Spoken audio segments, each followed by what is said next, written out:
for us with finals, and then obviously preparation here for tomorrow's game versus App State. And been really impressed with them, watching them on tape. Have a lot of similar league, same league as the UT Arlington team that came in a couple years ago here, and on paper a lot of similarities in terms of their profile. Really good numbers, terrific offensive numbers, depth and size across the board.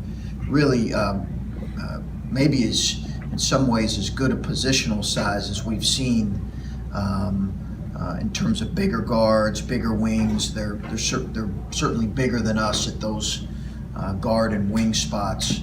And they have good interior size too.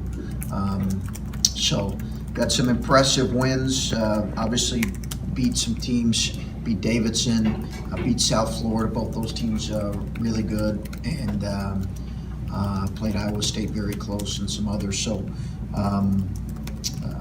they're a tough, physical, veteran team that's going to play exceptionally hard, and we'll need to be. I'm interested to see how we'll respond after kind of a week of final exams, and you're always concerned about any game, but certainly concerned about the game after finals. So interested to see how our guys respond.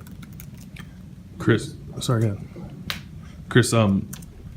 this is a group of players, I guess, maybe hasn't always taken opponents like this seriously, but it seems this year maybe they have, or at least doing a better job of that. Just like, how are you getting the message across to them that you can't look past any of these teams? Well, I think that, it's a good question, because I think the reality is in today's game, there really is a lot of parity across the board. You see a lot of guys that can play at really any level of college basketball, and you see that with graduate transfers who might transfer up, so to speak, and they come in and make a real impact on the team that they're playing on.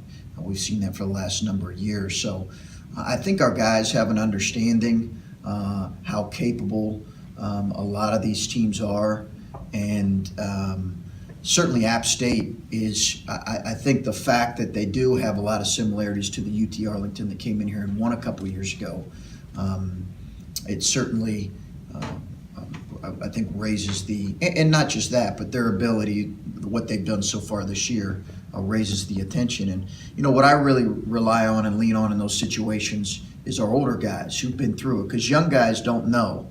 They just don't know. It's not their fault. But freshmen have no idea how good players are at all levels of college basketball. They just have no idea. So if in sometimes, most times, they're going to take it more from an older guy. So we'll see tomorrow if our approach is one that is on point and where it needs to be. We expect a really highly competitive game, and certainly have relied on our older guys to communicate that.